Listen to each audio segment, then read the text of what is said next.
पारा चनार का सलूशन तो न निकला। सलूशन भी कैसे निकलता जब सियासतदान सियासत करें, मजहबी जमातें कार्ड खेलें, पाकिस्तान से खिलवाड़ का और कौम के साथ बददियानती का। 4 रोज बीत गए हैं, कराची के शाहराहों पर धरने जारी हैं। अब शिया तंजीमों के धरने के बाद ऐलान किया है अहले सुन्नत वल जमात के औरंगजेब फारूकी और लुधियानवी मौलाना की जानिब से कि वो भी धरना देंगे कल सेपर 3 बजे।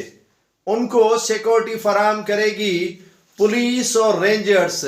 क्या ये मुल्क के साथ खिलवाड़ और तमाशा नहीं हो रहा कि एक तरफ ग्रैंड जरगा बुलाया जाता है कि सलूशन निकाली जाए पारा चन्नार की, और पारा चन्नार के मुसल्लह लोगों को जो है वो असला फेंकने और ग्रैंड जरगे के जितने भी अगराज व मकासद है उन पर मनोअन अमल करने की। लेकिन उसके बरक्स मजहबी जमातें अब खुलकर अपने पास जो उनके यहाँ मजहबी चूरन बेचने का कार्ड है उससे खेल रही हैं।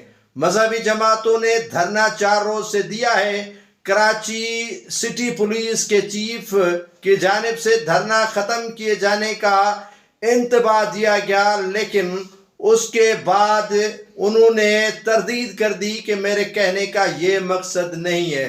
अब कल से पर 60 मकामात पर सिपाही साहबा जो पुरानी जमात है अब मौजूदा अहले सुन्नत वल जमात की जानिब से रहनुमाओं ने प्रेस कॉन्फ्रेंस करते हुए कहा कि वो कल 3 बजे से पहर धरना देंगे और उनका 60 मकाम पर धरना होगा। अब देखना ये है कि पारा चन्नार का मामला अपनी जगह पर, लेकिन मजहबी जमातें जो हैं वो धरने देने का सिलसिला कब तक जारी रखती हैं।